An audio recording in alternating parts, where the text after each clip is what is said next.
عرض البالول الإيراني اليوم على 4.5 الكيلو، حباته من كيلو إلى 4 كيلو.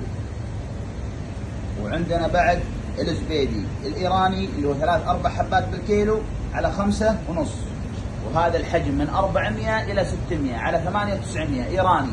البالول بعد إيراني. وهذا النقرور على 3.5 الكيلو، الحبات تقريبا فيها من 800 الكيلو. وعندنا الهامور اليوم على 4.5 الكيلو. الربيان اللي هو الحجم الوسط، هذه أحجامه على 3,900. الربيان الحجم الكبير على 6.5. القباقب على 2.5 الكيلو. من بعد عندنا الصبيط اليوم على 4,900. وعندنا السيباس والسبريم مختلف الأحجام. بعد عندنا الشيم، عندنا الشعري، عندنا السلمون النرويجي. وهذا الضلع اليوم الحبة على 750 فرس. اليوم الاثنين 21 27 25. حياكم الله.